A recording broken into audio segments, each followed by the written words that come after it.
My wife slept with a married man, so I showed up with his wife on my arm and watched them fall. It happened on a stupid Tuesday. Not some dramatic scene out of a movie. No thunderstorm, no screaming match. Just me, sitting on the edge of our bed, folding laundry, half watching a rerun of The Office when her phone lit up.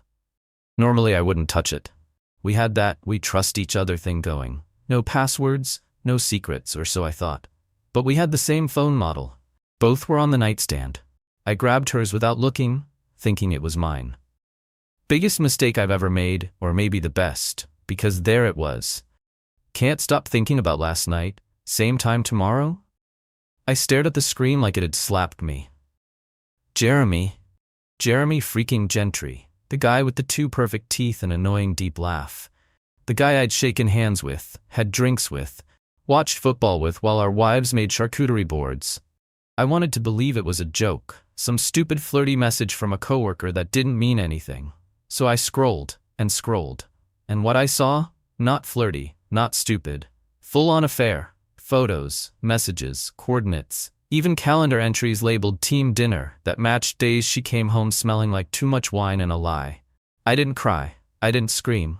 I didn't even wake her up. She was lying beside me asleep, her hand tucked under the pillow like everything was fine. So I sat there in the dark, my whole chest hollow, my ears ringing, and I planned. That's the thing people don't tell you about heartbreak. Once the shock wears off, you don't just crumble. You calculate. Because if I had to feel like this, if I had to watch the woman I loved morph into a stranger, she was going to feel it too. Want to hear something even worse? We'd had dinner with Jeremy and his wife Claire 2 months ago. She brought wine, complimented my cooking. Made a joke about how married life feels like high school with taxes. I remembered liking her, a lot actually. So when I found her number in our old couples group chat, I didn't hesitate. Hey Claire, this is probably the worst text you'll get all week, but we need to talk. It's about your husband and my wife. She didn't reply for 10 minutes. Then, when and where? I met Claire the next day at a little cafe downtown. Neutral ground. Public. No room for anyone to throw things or melt down. Not that she looked like the melting down type. She walked in like she already knew. Hair up. Oversized sunglasses. No makeup, but still stunning. That untouchable kind of calm that tells you she's done crying and is now plotting something. She sat down, took one look at me, and just said, "So, they're screwing each other?" I nodded. She didn't flinch. "Yeah, figured, he's done it before." But I didn't expect her. Huh? My wife? The woman who still had our wedding photo on her nightstand. Who made me oatmeal yesterday morning and kissed my forehead like she wasn't out here getting her back blown out by someone else's husband. I couldn't even speak. I just handed Claire my phone, open to the screenshots I'd saved. Because of course I saved them. Proof matters when you're about to go nuclear. She scrolled, blinked, kept scrolling. Then set the phone down and reached for her coffee like she was reading her morning emails. "So what now?" she asked. And that's when I said it. The sentence that started everything. "You feel like ruining their night?" She raised her eyebrows. "Go on." There was a charity gala that weekend, something my wife had been yapping about for a month, her company's annual Flex Fest. Ball gowns, overpriced champagne, a photographer hired just to document her in a dress she'd probably return the next day. She'd RSVP'd for both of us, but I had other plans now. "I want to walk in with you," I said. "Arm in arm, no explanations, no scenes. Just let them panic." Claire's lips curled into this perfect little smirk. "We make them sweat," she said. "Let everyone wonder why we look so damn good together while they look like they got caught sneaking out the back door." "Exactly," she paused. "Do I get to wear red?" "Claire," I said, smiling for the first time in 2 days, "you can wear fire if you want." The best part? Neither of us was pretending to be over it. We were both raw, bruised, still processing the betrayal. But that didn't mean we couldn't rise up and make them feel what we felt, even just for one night. Because we didn't just want closure. We wanted to own the room they thought they controlled. Saturday night. The gala. If you've never been to one of these events, let me break it down. It's where rich people drink $200 wine to pretend they care about causes they'll forget in the morning.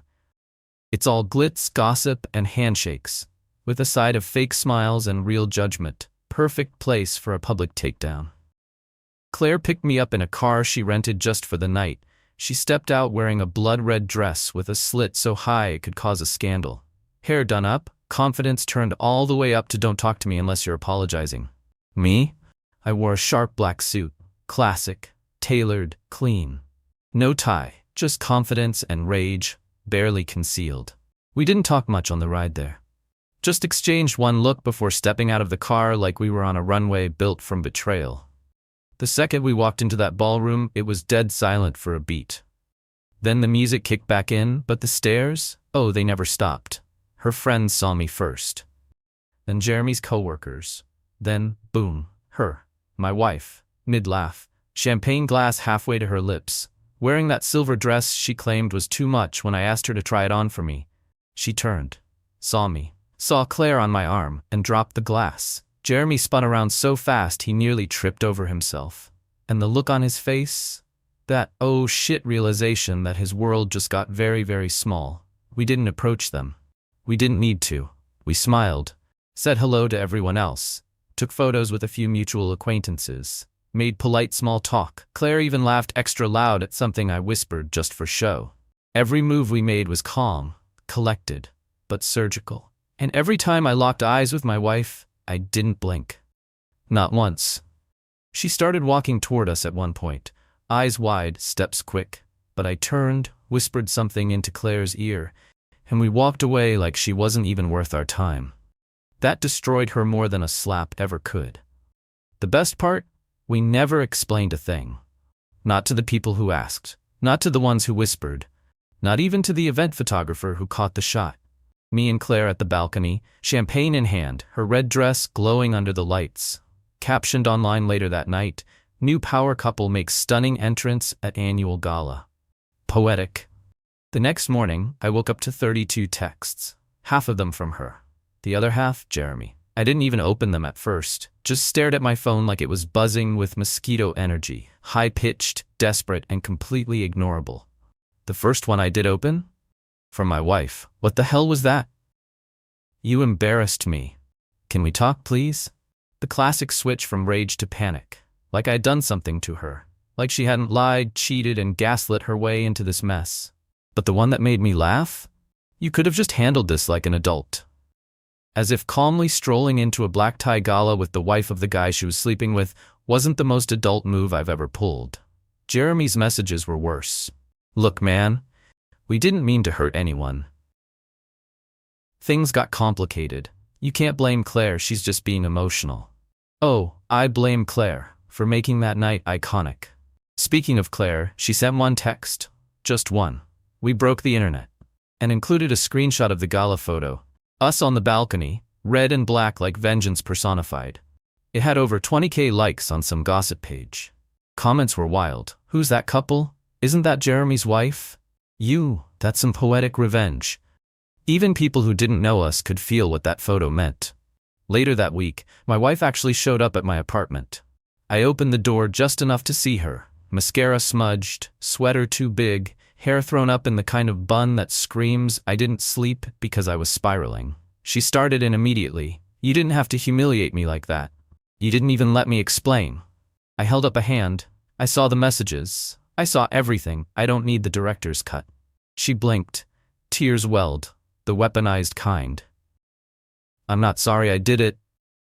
I'm sorry I got caught kind." "So what now?" she whispered. I shrugged. "You rebuild whatever you've got left. I'm already doing that. Without you." Then I shut the door. That night, Claire and I went out for drinks. Not a date. Not yet. Just two people sitting across from each other, toasting to clarity. "You know," she said, sipping her old-fashioned, "I don't miss him. I miss the version of me that trusted people." "Then let's find her again," I said. "No rush, no promises, just peace." She nodded, and for the first time in weeks, we both smiled without bitterness. After everything blew up, you'd think I'd want revenge on repeat. But honestly, I just wanted quiet. No more checking messages for hidden meaning. No more pretending things were fine while my stomach twisted into knots. No more wondering where she really was at 9 p.m. on a Thursday. That version of me, The one that waited and doubted and second-guessed himself constantly? He died the second Claire and I walked into that gala. And what came after wasn't some dramatic rebirth. It was small things. Tiny moments that hit different now. Like sleeping all the way through the night without waking up in a cold sweat. Making breakfast for one and not feeling lonely. Playing music without wondering if it would remind me of her. Claire and I didn't rush anything. We weren't trying to slap a shiny new love story on top of two broken ones. We just kept showing up. Coffee, walks, vents, late-night texts like, "Do you think they were ever sorry?" No, but I'm done waiting for them to be. One night she called me at 2 a.m., no small talk, just, "I don't want to feel stupid anymore." I didn't give her some canned therapist line. I just said, "You weren't stupid. You were loyal to someone who didn't deserve it. That's not a flaw, that's your superpower. They just used it wrong." Silence on the line. Then, "Can I come over?" She showed up in sweats, no makeup, hair a mess. She looked more real than I'd ever seen her. We didn't hook up. We didn't even touch. She just curled up on the couch next to me and said, This feels better than anything I ever had with him." That's what healing looked like for us. No grand gestures, no vows, just truth, just space to breathe. Because real intimacy doesn't start with a kiss. It starts when someone sees the ugliest version of you and says, "You're still safe here." Meanwhile, my ex kept trying. Guilt-tripping texts, apologies that felt templated. "You'll never find someone like me." God, I hope not. Jeremy? Radio silent. Claire said he moved out and was finding himself, which we both agreed meant living in a sad bachelor pad with LED lights and regrets. She wasn't angry anymore, just done.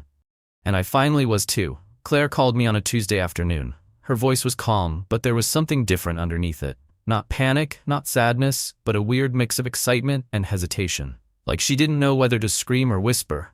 "I got the job."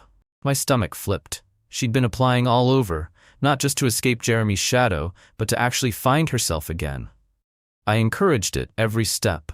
I meant it too. But I didn't expect this. "Where?" I asked. "Seattle. 3,000 miles away." Just like that, it felt like the floor gave out. We were finally getting stable, finally laughing without bitterness, texting without that ghost of betrayal hanging over our heads. Now she was leaving? "It's everything I asked for," she said, like she was trying to convince herself. "It's remote 3 days a week. It's creative. It's freedom." I didn't say anything, because here's the truth. I was proud of her. So damn proud. She clawed her way out of hell and found a door labeled "Start Over," and she was brave enough to walk through it. But selfishly, I wanted her to stay. Not because I needed her. Because for the first time in a long time, I wanted someone just because I liked who I was when I was around them. We met that night at the same bar we always went to. Her usual drink, my usual stool, like the 100 nights before it. Except everything was different. There was this ache between us, not tension, not fear, just the quiet knowledge that this chapter was ending. "I leave in 2 weeks, she said, stirring her glass. "Are you sure?" I asked, even though I already knew the answer. "No, but I need to be." I nodded. She reached into her bag, pulled out something and slid it across the bar. A plane ticket. "It's not for me," she said. I looked down. One way. Seattle. My name on it. "I figured I'd let you decide. You don't owe me anything. But you do owe yourself a chance to be happy. Whether that's here or not." My throat tightened. I didn't know what to say. I just stared at the ticket like it was made of fire. Because this wasn't about revenge anymore. It wasn't about them. It was about me. Was I ready to move forward? Really forward? Or was I still stuck standing in the ruins of what they burned? I stared at that plane ticket for 3 days. It sat on my nightstand like a dare. Every time I looked at it, my stomach did this slow roll, not from fear, but from possibility. The kind of nerves you get when you're about to jump, not fall. I didn't text Claire. She didn't push. She knew better than anyone. Sometimes the hardest thing in the world is to give someone space, and to mean it. On the 3rd night, I packed a bag. Not for Seattle, not yet. I just needed to move. I needed to get out of that apartment still smelled like betrayal and bad memories. So I went upstate, rented a little cabin, left my phone on Do Not Disturb and spent 3 days figuring out what the hell I actually wanted. For me. No noise, No pressure, no exes, no revenge plans, just me. Here's what I realized somewhere around day 2. Claire never asked me to follow her. She gave me an option, not an ultimatum. That mattered. That said everything about the kind of person she was and the kind of relationship I wanted moving forward.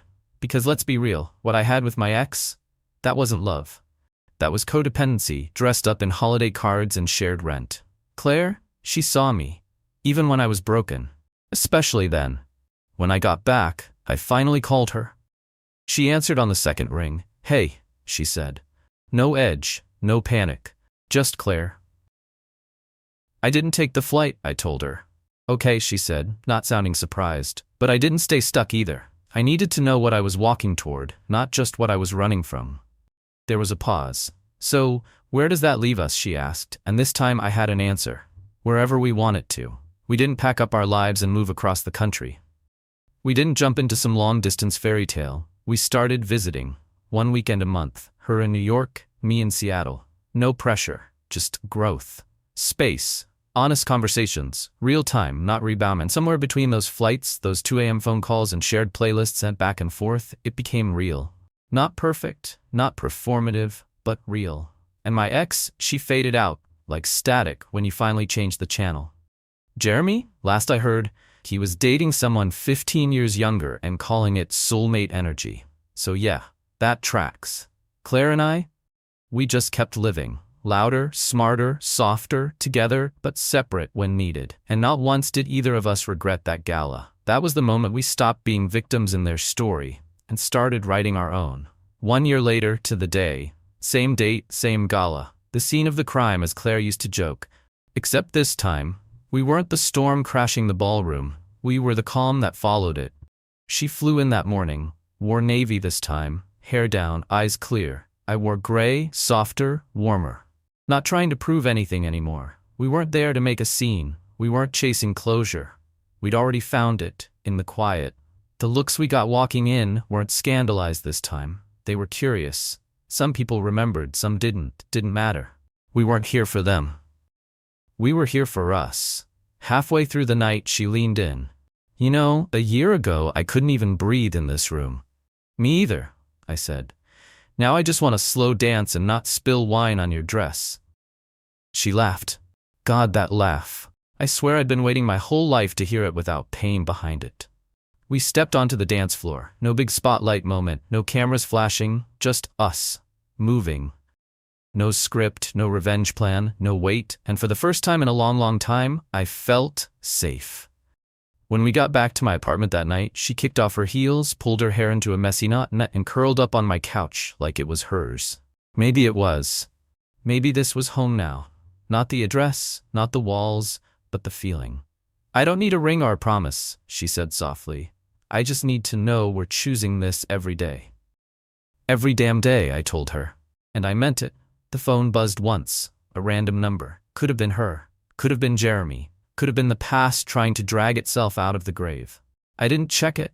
I turned the phone over, face down on the table, and held Claire's hand instead. Because sometimes the most savage revenge isn't fire and fury.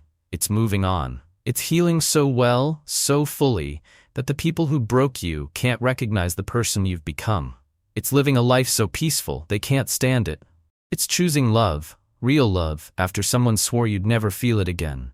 We didn't win because we hurt them back. We won because we stopped letting them define the story. And this was just the beginning of ours, the end. But really, just the start. Comment below, would you have had the guts to pull this off? Like, subscribe, and tap the bell for more true revenge stories, emotional betrayals, and real-life moments where karma hit hard. Thank you for watching, and see you in the next video.